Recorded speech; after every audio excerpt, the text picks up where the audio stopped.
இயேசுவில் அன்பார்ந்தவர்களே, திருப்பலிக்கு முன்பாக வருகை பவனியிலே பார்த்தோம். இயேசு ஒரு பக்கம் நிற்கிறாங்க. அவர் சைஸுக்கே ஒரு பெரிய திராட்சை கொடி. இயேசுவோட சைஸுக்கே திராட்சை கொடி இருக்குது. அந்த அளவுக்கு பெரிய ஒரு திராட்சை கொடி அழகாக டெக்கரேட் பண்ணியிருந்தாங்க. திருவிழா சமயம், கிறிஸ்மஸ் ஒன்று உங்களுக்கு தொடர்ந்துக்கிட்டே இருக்குது. ஃபுல்லாக கோயில் ஃபுல்லாக டெக்கரேஷன் அழகாக இருக்குது. கோயிலுக்கு வெளியே லைட்டை போட்டு கொளுத்துறோம். திருவிழானாவே ஆலயமே ஃபுல்லாக களை கட்டிடுச்சு. திருவிழா களை கட்டிடுச்சு. நிறைய செயல்பாடுகள் திருவிழாவிற்காக. டெக்கரேஷன் ஒரு பக்கம், பாடல்கள் ஒரு பக்கம், அதே போல் வெவ்வேறு செயல்பாடு, தேர் அலங்காரத்திற்கு ஒரு பக்கம், புது நன்மைக்காக ஒரு பக்கம் தயாரிப்பு, நிறைய தயாரிப்புகள். இவை எல்லாம் எதற்காக? எல்லாம் எதுக்காக? அதான் நீங்கள் பேச மாட்டீங்க, கோயிலில் அமைதியாக இருக்கணும்பீங்க. எதுக்காக இதெல்லாம்? கடவுளுக்காக நம்ம இதையெல்லாம் செய்கிறோம். கடவுளுக்காக நிறைய செய்கிற நம்ம கடவுளோடு செய்கிறோமா? அதுதான் ஒரு கேள்வி. கடவுளுக்காக நிறைய செய்கிறோம். நம்முடைய தகுதிக்கு மீறி, நம்முடைய சக்திக்கு மீறி பல்வேறு காரியங்களை செய்கிறோம் கடவுளுக்காக. கடவுளோடு இணைந்து செய்கிறோமா? இன்றைய நாளின் மைய வழிபாடு அவரோடு இணைந்து செயல்பட, அவரோடு இணைந்து செய்ய, அவருக்காக செய்வதை விட்டுவிட்டு அவரோடு இணைந்து நமது வாழ்வில் நாம் நடக்க, அவரோடு இணைந்து நமது செயல்பாடுகள் அமைய இன்றைய திருவழிபாடு நமக்கு அழைப்பு விடுக்கிறது. எல்லோருமே கடவுள் நம்ம கூட இருக்கணும்னு தான் ஆசைப்படுறோம். கரெக்டா? யாராவது நம்ம கடவுள் நம்ம கூட இருக்கக்கூடாதுன்னு ஆசைப்படுறோமா? இல்லை, எல்லாருமே கடவுள் நம்ம கூட இருக்கணும், கடவுள் நம்மோட தான் இருக்கணும், நம்ம பிரச்சனைகளை நம்ம கூட இருக்கணுங்கிற ஒரு ஆசை இருக்கும். பங்கு சாமியார் உங்கள் வீட்டுக்கு விசிட்டுக்கு வராரா? வந்திருப்பார். எல்லாருக்குமே பங்கு சாமியார் உங்கள் வீட்டுக்கு வரணும்னு தானே ஆசைப்படுவீங்க. யாராவது பங்கு சாமியார் வீட்டுக்கு வர வேண்டாம்னு நினைப்பீங்களா? கை தூக்குங்க பார்க்கலாம். யாரும் காணோம். ஆக எல்லாருமே பங்கு சாமியார் உங்கள் வீட்டுக்கு வரணும்னு ஆசைப்படுறது இருக்குது. ஆனால் அந்த பங்கு சாமியார் உங்கள் வீட்டிலையே தங்கணும்னு எத்தனை பேர் ஆசைப்படுவீங்க? கை தூக்குங்க பார்க்கலாம். அதான் நான் பார்த்தேன். சாமி எப்போ போவீங்க? நான் சீரியல் பார்க்கணும். சாமி நீங்கள் எப்போ போவீங்க? நான் அடுத்த வேலையை பார்க்கணும். சாமி சொல்லிட்டு வந்திருந்தீங்கன்னா வீட்டெல்லாம் கொஞ்சம் அழகாக வச்சுருந்துருப்போமே. ஏன்னா 5 நிமிஷத்துக்கு மேலே சாமியாரையே நம்ம வீட்டுக்குள்ளே வச்சுக்க முடியல. கடவுளை நம்ம கூட எப்போ பார்த்தாலும் வச்சுக்கிட்டே இருக்க முடியுமா? வேண்டாம், கொஞ்ச நேரம் மட்டும் இருந்தால் போதும். ரொம்ப நேரம் எங்கள் கூடவே இருந்துடாதீங்க. நீங்கள் இருங்க, நாங்கள் அப்பப்போ வந்து பார்த்துட்டு போயிடுறோம். ஆனால் எல்லா இடத்துக்கும் எங்கள் கூட வராதிங்க. ஏன்னா ஒரு இடத்துல நான் லஞ்சம் கொடுக்க வேண்டியதாக இருக்கும், இல்லை ஒரு சில இடத்துல நான் லஞ்சம் வாங்க வேண்டியதாக இருக்கும், ஒரு சில இடத்துல நான் பொய் சொல்ல வேண்டியதாக இருக்கும், ஒரு சில பேர்த்தில் நான் திட்ட வேண்டியதாக இருக்கும், ஒரு சில சமயத்தில் நான் வந்து பிறரை அவமதிக்கிறதா இருக்கும். எல்லா இடத்துக்கும் உங்களை வச்சுக்கிட்டு நான் இதெல்லாம் செஞ்சுட்டு இருக்க முடியாது. நாங்கள் வேணுங்கிறப்ப மட்டும் வந்தால் போதும். 5 நிமிஷம் வரீங்க, பார்க்குறீங்க, போய்கிட்டே இருக்கீங்க. பர்மனண்ட்டாக வேண்டாம் ஆண்டவரே, தேவைன்னா நாங்களே வந்து பார்த்துக்கிறோம். நிதர்சனமான உண்மை. நாம் விரும்பினாலும் விரும்பாவிட்டாலும் நாம் எப்பொழுதும் ஆண்டவரின் முன்னிலையிலே தான் இருந்து கொண்டு இருக்கிறோம். ஆனால் ஆண்டவர் என்னோடு இருக்கிறார் என்பதை உணர்ந்தோம் என்றால் இவ்வாறெல்லாம் நம்மால் செய்யப்பட முடியுமா என்றால் முடியாது. இன்றைய நாளில் கடவுள் நமக்கு விடுக்கின்ற அழைப்பு, என்னோடு இணைந்திராதவர் எனக்கு எதிராக இருக்கிறார். மத்தேயு நற்செய்தி 11ஆம் அதிகாரம் 20வது வசனம். என்னோடு இணைந்திராதவர் எனக்கு எதிராக இருக்கிறார். என்னோடு கூட்டி சேர்க்காதவர் சிதறடிக்கிறார். கடவுளோடு இணைந்து இல்லை என்றால் நாம் அவருக்கு எதிரானவர்களாக இருக்கிறோம். இன்றைக்கி வாசிக்கப்பட்ட வாசகத்திலே 15ஆம் அதிகாரம் 6வது வசனம், என்னோடு இணைந்திராதவர் கொடியைப் போல தரித்து எறியப்பட்டு உலர்ந்து போவார், அக்கொடிகள் கூட்டி சேர்க்கப்பட்டு நெருப்பிலிட்டு எரிக்கப்படும். ஆண்டவரோடு இணைந்து இல்லாத வாழ்க்கை ஒன்றுக்கும் பிரயோஜனம் இல்லாத ஒரு வாழ்க்கை. அவரோடு இணைந்து இருக்கவில்லை என்றால் நம்மால் கனி தர முடியாது. நாம் தரிக்கப்பட்டு நெருப்பில் இடப்படுகின்ற ஒரு சாதாரண குப்பையாக மாறுகிறோம். ஆண்டவரோடு இணைந்திருந்தால்தான் நமது வாழ்க்கை மலர்ச்சி அடையும். எப்படி, ஏன் நாம் ஆண்டவரோடு இணைந்திருக்க வேண்டும்? இப்போ ஆண்டவரோடு இணைந்திருக்கணும்னு ஆசைப்படுறீங்களோ இல்லையோ, இப்போ ஓரளவுக்கு ஒரு முயற்சி பண்ணி ஆண்டவரோடு இணைந்திருந்தால்தான் நமக்கு ஒரு மகிழ்ச்சி கிடைக்குங்கிற ஒரு நம்பிக்கை வந்திருக்குன்னு நினைக்கிறேன். ஆனால் எப்படி இணைந்திருப்பது? அவரோடு எப்பொழுதுமே எப்படி இணைந்திருப்பது? அவரோடு எப்படி எப்பொழுதுமே இணைந்திருப்பது? கடவுள் நம்மை திருமுழுக்கின் வழியாக நம்மை அவரோடு இணைத்து கொள்கின்றவராய் இருக்கிறார். கலாத்தியருக்கு எழுதப்பட்ட திருமுகம் 3ஆம் அதிகாரம் 27வது வசனம், கிறிஸ்துவினால் திருமுழுக்கு பெற்ற நீங்கள் அவரோடு இணைந்திருக்கிறீர்கள், அவரை நீங்கள் அணிந்து கொண்டிருக்கிறீர்கள். திருமுழுக்கின் வழியாக கடவுள் நம்மை அவரோடு இணைத்து கொண்டிருக்கிறார். அந்த இணைப்பை ஒவ்வொரு நாளும் பலப்படுத்துவதற்கு நற்கருணையை கொடுக்கிறார். யோவான் நற்செய்தி 6ஆம் அதிகாரம் 56வது வசனம், எனது சதையை உண்டு எனது இரத்தத்தை குடிப்பவர்கள் என்னோடு இணைந்திருக்கிறார்கள், நானும் அவர்களோடு இணைந்திருக்கிறேன். திருமுழுக்கினால் அவரோடு நம்மை இணைத்து கொண்ட இறைவன் அனுதினமும் அவரோடு இணைந்திருப்பதற்கு ஒரு வழிப்பயண உணவாக நம்மை அவராக மாற்றுவதற்கு அவர் கொடுக்கின்ற ஒரு தெய்வீக உணவு எதுவென்றால் தனது உடலையும் இரத்தத்தையும் கொடுக்கிறார்.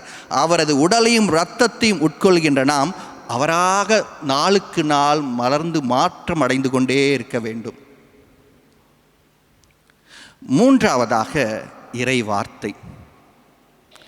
இறை வார்த்தையை யாரெல்லாம் கடைபிடித்து வாழ்கிறார்களோ அவர்கள் கடவுளோடு இணைந்திருக்கிறார்கள். யோவான் எழுதிய திருமுகம், முதல் திருமுகம் 2ஆம் அதிகாரம் 5வது வசனம், அவரது வார்த்தையை கடைபிடிப்போரிடம் கடவுள் அன்பு உண்மையாகவே நிறைவடைகிறது, நாம் அவரோடு இணைந்திருக்கிறோம் என அதனால் அறிந்து கொள்ளலாம். திருமுழுக்கின் வழியாக நம்மை அவரோடு இணைத்த இறைவன், நற்கருணையின் வழியாக நம்மை அவராக மாற்றிக்கொண்டிருக்கின்ற இறைவன், இறை வார்த்தையின் வழியாக, அந்த இறை வார்த்தையை கடைபிடிப்பதின் வழியாக நாம் அவரோடு இணைந்திருக்க நமக்கு அழைப்பு விடுக்கின்றார். நம்மை அவரோடு இணைந்து வாழ்வதற்கு நமக்கு அழைப்பு விடுக்கின்றார். அடுத்ததாக பிறர் அன்பு செயல்கள். அதே திருமுகம் 4ஆம் அதிகாரம் 12வது வசனம், கடவுளை எவருமே கண்டதில்லை, நாம் ஒருவர் மற்றவரிடம் அன்பு கொண்டுள்ளோம் என்றால் கடவுள் நம்மோடு இணைந்திருப்பார், அவரது அன்பு நம்மிடம் நிறைவு பெறும். ஆக இந்த 4 காரணங்கள் வழியாக, இந்த 4 வழிகளின் வழியாக கடவுள் நம்மை அவரோடு இணைத்து கொண்டே இருக்கிறார். திருமுழுக்கின் வழியாக, நற்கருணையின் வழியாக, இறை வார்த்தையின் வழியாக, நாம் பிறரோடு இணைந்து வாழ்வதின் வழியாக நம்மை அவரோடு இணைத்து கொண்டே இருக்கின்றார். அவரோடு இணைந்து கொண்டே இருப்பதால் நமக்கு என்னென்னலாம் செய்யணும், இங்கே தான் பிரச்சனையே ஆரம்பிக்குது. அவரோடு இணைந்து இருக்கிறதெல்லாம் சந்தோஷம்தான். இப்போ அவரோடு இணைந்திருப்பதால் நமக்கு என்னென்னலாம் நம்ம செய்து ஆக வேண்டும். யோவான் எழுதிய முதல் திருமுகம் 2ஆம் அதிகாரம் 6வது வசனம், அவரோடு இணைந்திருப்பதாக கூறுவோர் அவர் வாழ்ந்தவாறே வாழ கடமைப்பட்டவர். இங்கே தான் பிரச்சனையே ஆரம்பிக்குது. அவரோடு இணைந்திருப்பதாக கூறுவர் அவர் வாழ்ந்தவாறே வாழ கடமைப்பட்டவர். சும்மா இல்லை, வாழணும்னு சொல்ல, வாழ கடமைப்பட்டவர். ஆண்டவரோடு இணைந்திருக்கிறீர்களா? அவர் வாழ்ந்தவாறே நீங்கள் வாழ கடமைப்பட்டிருக்கிறீர்கள்.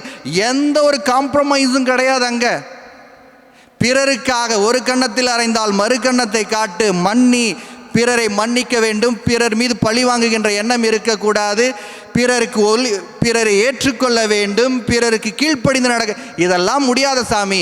அவரோடு இணைந்திருக்கவில்லை என்றால், அவரோடு இணைந்திருந்தால் நீ இவற்றையெல்லாம் நீ செய்து தான் ஆகணும்.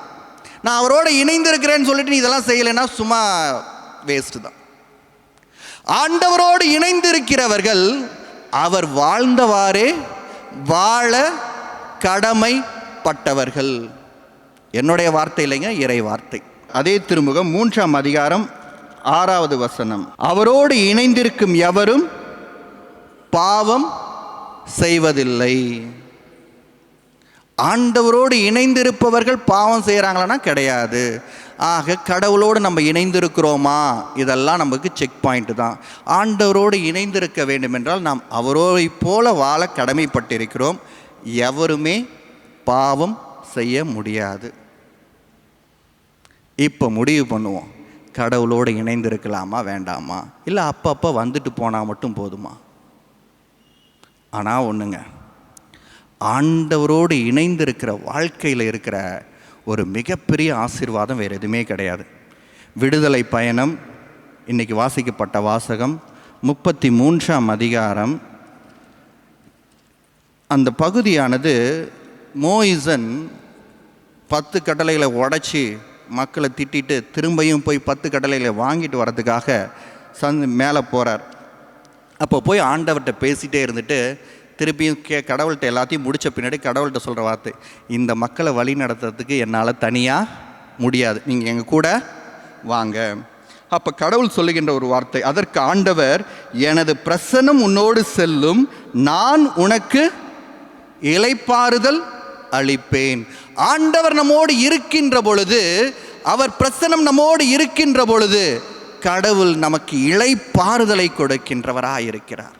எல்லா பிரச்சனைகள், எல்லா துன்பங்கள், எல்லா வேதனைகளில் இருந்தும் நமக்கு இளைப்பாறுதலை கொடுக்கின்ற ஒரு கடவுளாக இருக்கிறார். ஆண்டவர் நம்மோடு இருக்கின்ற பொழுது, மோயிசன் சொல்கிற வார்த்தை, நான் உங்களுடைய பார்வையில் தயை பெற்றவனாக இருக்கிறேன் என்றால், ஆண்டவரே எங்களோடு வாங்க, எங்கள் கூட வாங்க, நான் உன்னோடு வருகிறேன், எனது பிரசன்னம் உன்னோடு செல்லும், நான் உனக்கு இளைப்பாறுதல் தருகிறேன். பிரச்சனை இருக்கும், வேதனை இருக்கும், கவலைப்படாத, நான் உன் கூட இருக்கிறேன், உனக்கு நான் இளைப்பாறுதல் தருகிறேன். கடவுளுடைய உடன் இருப்பு நமக்கு இளைப்பாறுதலை கொடுக்கின்றது. கடவுள் நம்மோடு இருக்கின்ற பொழுது நமது வாழ்க்கையிலே ஒரு புதிய மாற்றத்தை நம்மால் காண முடியும். கொரிந்தியருக்கு எழுதப்பட்ட 2ஆம் திருமுகம் 5ஆம் அதிகாரம் 17வது வசனம், எனவே ஒருவர் கிறிஸ்துவோடு இணைந்திருக்கும் போது அவர் புதிதாக படைக்கப்பட்டவராய் இருக்கிறார், பழையன கழிந்து புதியன புகுந்தன அன்றோ. கிறிஸ்துவோடு இணைந்திருக்கின்ற பொழுது நம்முடைய வாழ்க்கையிலே நாம் புதியதாக படைக்கப்பட்டவர்களாக மாறுகிறோம். நமது வாழ்க்கையிலே ஒரு புதிய ஒரு தொடக்கத்தை காண முடியும். இவ்வளவு நாள் நான் ஆண்டவரோடு இணைந்திருக்கவில்லை, இப்பொழுது நான் ஆண்டவரோடு இணைய வேண்டும் என்று முடிவு செய்து விட்டேனா, இனிமேல் எனது வாழ்க்கை ஒரு புதிய வாழ்க்கை. கடவுள் எனது பழைய வாழ்க்கையை பார்க்க போவதில்லை, என்னை புதிய ஒருவராக, புதிய மனிதனாக கடவுள் என்னை மாற்றப் போகிறார். கிறிஸ்துவோடு இணைந்திருக்கின்ற நம்மை கடவுள் புதிய படைப்பாய் மாற்றுகிறார். முதல் ஆசீர்வாதம். இரண்டாவது ஆசீர்வாதம், கனி கொடுக்கின்ற ஒரு வாழ்க்கை. யோவான் நற்செய்தி 15ஆம் அதிகாரம் 6வது வசனம், என்னோடு இணைந்திராதவர் கனி கொடுக்க இயலாது. ஆண்டவரோடு இணைந்து இருக்கின்ற பொழுது நமது வாழ்க்கை கனி கொடுக்கின்ற ஒரு வாழ்க்கையாக மாற முடியும். கடவுளோடு இணைந்து வாழுகின்ற பொழுது நம்முடைய வாழ்க்கையில் எவ்வளவு பிரச்சனைகள் வந்தாலும், எவ்வளவு வேதனைகள் வந்தாலும் நம்மால் நிலைத்து நின்று அவருக்கு ஏற்ற வகையிலே, அவரால் விரும்புகின்ற, அவருக்கு ஏற்ற ஒரு வாழ்க்கையை நம்மால் கொடுக்க முடியும். கனி கொடுப்பது என்பது செடி தனக்காக அல்ல, பிறருக்காக. பிறருக்காக நம்மால் வாழ முடியும் எந்த சூழ்நிலையிலும் அவரோடு இணைந்திருக்கின்ற பொழுது. இரண்டாவது ஒரு ஆசீர்வாதம். மூன்றாவது ஆசீர்வாதம், பிலிப்பியருக்கு எழுதப்பட்ட திருமுகம் 4ஆம் அதிகாரம் 7வது வசனம், அப்பொழுது அறிவெல்லாம் கடந்த இறை அமைதி கிறிஸ்துவோடு இணைந்துள்ள உங்கள் உள்ளத்தையும் மனதையும் பாதுகாக்கும். இறை அமைதி உங்களுக்கு கிடைக்கும். அறிவெல்லாம் கடந்த இறை அமைதி கிறிஸ்துவோடு இணைந்துள்ள உங்கள் உள்ளத்தையும் மனதையும் பாதுகாக்கும். கடவுளோடு இணைந்திருக்கின்ற பொழுது நாம் மன அமைதி பெற்றவர்களாக இருக்கிறோம். அங்கே எல்லா பற்றாக்குறையும் இருக்கும், வேதனை இருக்கும், பிரச்சனைகள் இருக்கும். மன நிம்மதியாக இருக்குமா? நிச்சயம், நிச்சயம். ஆண்டவரோடு இணைந்திருக்கின்ற பொழுது கடவுள் கொடுக்கின்ற ஒரு மிகப்பெரிய ஆசீர்வாதம், நீ மன நிம்மதி அடைவாய். எவ்வாறு மோயிசனுக்கு சொன்னாரோ, நான் உனக்கு இளைப்பாறுதல் தருவேன், அது நிச்சயம் நடந்தே தீரும். ஆண்டவரோடு இணைந்த வாழ்க்கை, துன்பங்கள் இருக்கலாம், பிரச்சனைகள் இருக்கலாம், நிம்மதியான ஒரு வாழ்க்கை, மன அமைதியை நமக்கு கொடுப்பார். நான்காவது ஆசீர்வாதம், நமது வாழ்க்கை நிறைவு பெறும். நமது வாழ்க்கை நிறைவு பெறும். எபிரேயருக்கு எழுதப்பட்ட திருமுகம் 11ஆம் அதிகாரம் 40வது வசனம், ஏனெனில் நம்மோடு இணைந்துதான் அவர்கள் நிறைவு பெற முடியும் என்பதை கடவுள் கருத்தில் கொண்டு நமக்காக சிறந்த திட்டம் ஒன்றை வகுத்தார். கடவுள் சொல்றாராமா, நம்மோடு இணைந்துதான் இந்த மக்கள் நிறைவை காண முடியும் என்று கடவுள் சிறந்ததொரு திட்டத்தை வகுத்தார். ஆண்டவரோடு இணைந்திருக்கின்ற பொழுது நமது வாழ்க்கையில் நிறைவை காண முடியும். பற்றாக்குறையான வாழ்க்கையா, பிரச்சனை நிறைந்த வாழ்க்கையா, ஆண்டவரோடு இணைந்திருக்கின்ற பொழுது நம்மால் நிறைவை அடைய முடியும். உலகம் தர முடியாத நிறைவு, நமது திறமைகளால், நமது பணத்தால், நம்முடைய உறவினர்களால், நம்முடைய செல்வத்தால் நமக்கு கிடைக்காத நிறைவு ஆண்டவரின் ஒருவரால் மட்டுமே, ஆண்டவரோடு இணைந்திருப்பதால் மட்டுமே நமக்கு கிடைக்கும். கொலோசியருக்கு எழுதப்பட்ட திருமுகம் 2ஆம் அதிகாரம் 10வது வசனம், அவரோடு இணைந்திருப்பதால் நீங்கள் நிறைவு பெறுகிறீர்கள். அவரோடு இணைந்திருப்பதால் தான் நீங்கள் நிறைவு பெறுகிறீர்கள். தனியாக இருக்கிறதுனால அல்ல, ஆண்டவரோடு இணைந்திருப்பதால் நீங்கள் நிறைவை அடைகிறீர்கள். கடவுளோடு இணைந்திருக்கின்ற பொழுது நிறைவை அடைகிறோம். 4வது ஆசீர்வாதம். 5வது ஆசீர்வாதம், தண்டனை தீர்ப்பே கிடையாதுங்க. ரோமேயருக்கு எழுதப்பட்ட திருமுகம் 8ஆம் அதிகாரம் 1வது வசனம். ரோமேயருக்கு எழுதப்பட்ட திருமுகம் 8ஆம் அதிகாரம் 1வது வசனம், ஆகவே இயேசு கிறிஸ்துவோடு இணைந்திருப்போருக்கு இனி தண்டனை தீர்ப்பே கிடையாது. இயேசு கிறிஸ்துவோடு இணைந்திருப்போருக்கு இன்னைக்கு தண்டனை தீர்ப்பே கிடையாது. ஆண்டவரோடு இணைந்திருக்கிறோமா, எவ்வளோ பிரச்சனை வந்தாலும் சரி, எவ்வளோ தப்பாக இருந்த வாழ்க்கை எல்லாம் முடிஞ்சு போச்சு, ஆண்டவரோடு இணைந்து விட்டோமா, இனி தண்டனை தீர்ப்பே கிடையாது. என்னுடைய வார்த்தை இல்லை, என்னுடைய போலியான வார்த்தை இல்லை, கடவுளுடைய வார்த்தை. ஆண்டவரோடு இணைந்திருப்போருக்கு கிடைக்கின்ற ஒரு மிகப்பெரிய 5வது ஆசீர்வாதம், தண்டனை தீர்ப்பே கிடையாது. கடைசியாக 6வது ஆசீர்வாதம், திருவெளிப்பாடு 14ஆம் அதிகாரம் 13வது வசனம், இது முதல் ஆண்டவரோடு இணைந்த நிலையில் இறப்போர் பேறு பெற்றோர் என எழுது என்று அது ஒலித்தது. அதற்கு தூய ஆவியார், ஆம், அவர்கள் தங்கள் உழைப்பிலிருந்து ஓய்வு பெறுவார்கள், ஏனெனில் அவர்களின் செயல்கள் அவர்களை பின்தொடரும் என்று கூறினார். ஆண்டவரோடு இணைந்த நிலையில் இறப்போர் பேறு பெற்றோர். நமது இறப்பே நமக்கு பேறு பெற்றதாக மாறுகிறது. ஆண்டவரோடு இணைந்திருக்கின்ற பொழுது, ஆண்டவரோடு இணைந்திருக்கின்ற பொழுது நிறைவை அடைகிறோம், புது படைப்பாக மாறுகிறோம். ஆண்டவரோடு இணைந்திருக்கின்ற பொழுது நாம் கனி கொடுக்கின்றோம். ஆண்டவரோடு இணைந்திருக்கின்ற பொழுது நமது வாழ்க்கையிலே மன அமைதியை பெறுகின்றோம். ஆண்டவரோடு இணைந்திருக்கின்ற பொழுது நமது வாழ்க்கையிலே ஒரு நிறைவை நம்மால் அனுபவிக்க முடியும். ஆண்டவரோடு இணைந்திருக்கின்ற பொழுது எல்லா வகையான தண்டனை தீர்ப்புகளில் இருந்தும் நாம் விடுதலை பெற்றவர்களாக மாறுகிறோம். ஆண்டவரோடு இணைந்திருக்கின்ற பொழுது நமது இறப்பே நமக்கு பேறு பெற்றதாக மாறுகிறது. இவ்வளவு ஆசீர்வாதம் மிக்க இந்த வாழ்க்கை, ஆண்டவரோடு இணைந்து வாழுகின்ற இந்த வாழ்க்கையை இப்பொழுது நாம் யோசிப்போம். ஆண்டவரோடு இணைந்திருக்க வேண்டுமா வேண்டாமா? ஆண்டவரோடு இணைந்திருக்கின்ற பொழுது இவை யாவும் நமக்கு கொடுக்கப்படுகின்றன. இவற்றை விட ஒரு மிகப்பெரிய ஒரு ஆசீர்வாதம், கடைசியாக சாமி கொடுக்குற ஒரு ஆசீர்வாதம், இதை கடைசியாக தான் சொல்லான்ட்டு இருந்தேன். யோவான் நற்செய்தி 15ஆம் அதிகாரம் 7வது வசனம், நீங்கள் என்னுள்ளும் என் வார்த்தைகள் உங்களுள்ளும் நிலைத்திருந்தால் நீங்கள் விரும்பி கேட்பதெல்லாம் நடக்கும். நீங்கள் என்னுள்ளும் என் வார்த்தை உங்களுள்ளும் நிலைத்திருந்தால் நீங்கள் விரும்பி கேட்பதெல்லாம் நடக்கும். விரும்பி கேட்குற ஒன்று நடக்குமா, 2 நடக்குமா? விரும்பி கேட்பதெல்லாம் நடக்கும். விரும்பி கேட்கறது எல்லாமே நடக்குமா? ஆமாப்பா, என் வார்த்தை இல்லை, கடவுளுடைய வார்த்தை தான். ஆமாம், எதுனாலும் விரும்பி கேட்டாலுமே கடவுள் கொடுப்பார். ஆனால் முதல் கண்டிஷன் என்ன? நீங்கள் என்னுள்ளும் என் வார்த்தை உங்களுள்ளும் நிலைத்திருந்தால் நீங்கள் விரும்பி கேட்பதெல்லாம் நடக்கும். எல்லாரும் நிறைய வேண்டுதலோடு வந்திருப்போம், கரெக்டா? இன்றைக்கி கடவுள் நமக்கு கொடுக்கணும்னா நம்ம செய்ய வேண்டியது என்னென்ன? அவரோடு இணைந்திருக்க வேண்டும். அவரோடு இணைந்திருக்கின்ற பொழுது நாம் விரும்பி கேட்பதெல்லாம் கிடைக்கும். கிடைக்குமா கிடைக்காதா? ஒரு மார்க்கமாக தான் சொல்கிறீங்க, கிடைக்குமா? ஓகே, நீங்கள் ஜபத்தில் என்ன நீங்கள் விரும்பி கேட்குறதோட என்னுடைய விருப்பத்தையும் நான் ஒன்று கொடுக்குறேன், அதையும் சேர்த்து எனக்காகவும் வேண்டிக்குவாங்க. சாமியார் நிறையா சொன்னார், அதை கடைசியில் நான் சொல்கிறேன் அப்புறமேட்டு. என்னுடைய வேண்டுதலும் ஒன்று இருக்குது. என்னுடைய வேண்டுதலையும் சேர்த்து உங்கள் வேண்டுதலோடு சேர்த்து கடவுள்கிட்ட வேண்டிக்குவாங்க. வேண்டுவீங்களா?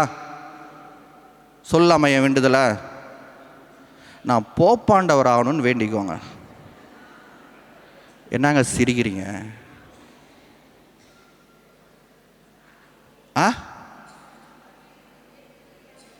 என்னங்க? விரும்பி கேட்பதெல்லாம் நடக்கும். நடக்குமா நடக்காதா? சரி, நீங்கள் நிறைய விரும்பி இருக்கீங்க. என்னுடைய விருப்பம் என்ன? நான் போப்பாண்டவர் ஆகணும். என் விருப்பத்தையும் சேர்த்து வேண்டிக்குவாங்க. இப்போ நடக்குமா நடக்காதா? நடக்குமா நடக்காதா? எனக்கும் தெரியும், உங்களுக்கும் தெரியும், நான் போப்பாண்டவர் ஆக முடியாது. பழனி ஆண்டவர் வேணால் ஆகலாம், ஆண்டியா.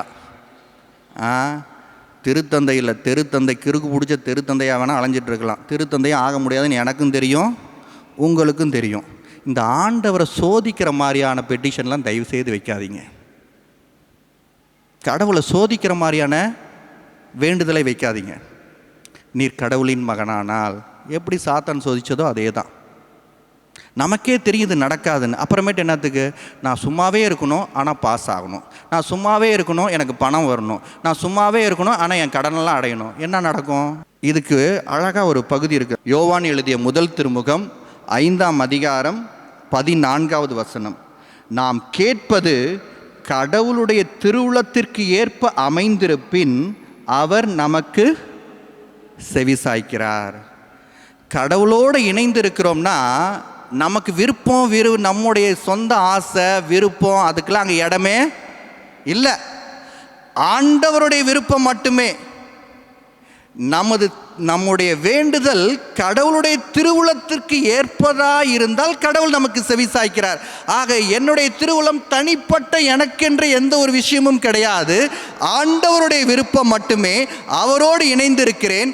அவரோடு இணைந்த எனது வாழ்க்கை கனிதர வேண்டும் என்றால் எனக்கென்று எந்த ஒரு ஆசைகளும் கிடையாது, வேண்டுதலும் கிடையாது.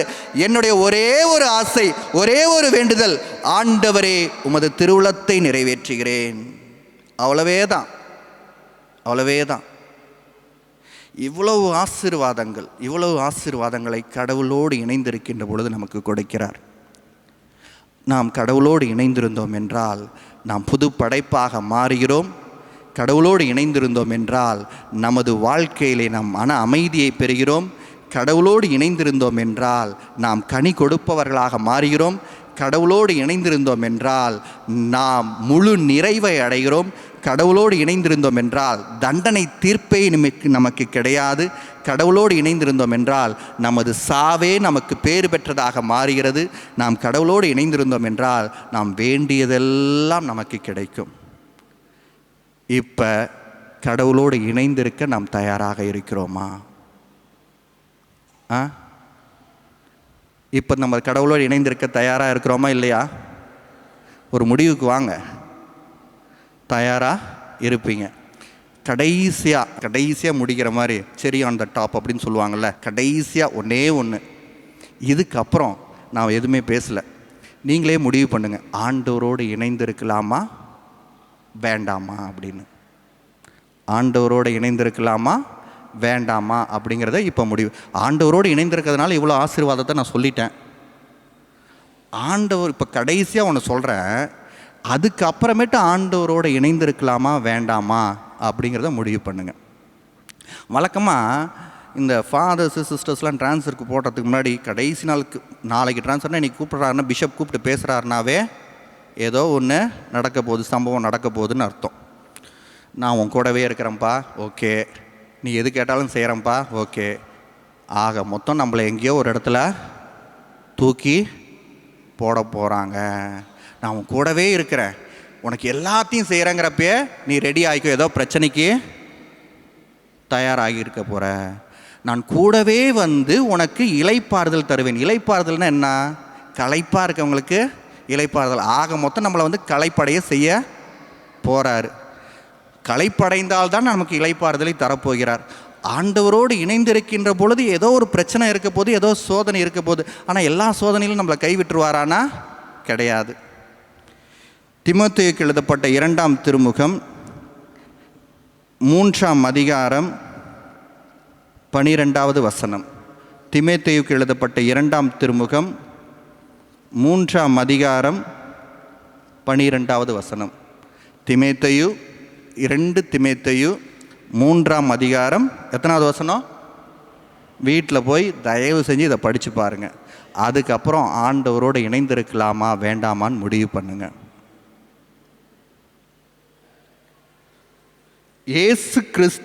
கிறிஸ்து இயேசுவிடம் இணைந்து இறைப்பற்றுடன் வாழ விரும்புவோர் அனைவரும்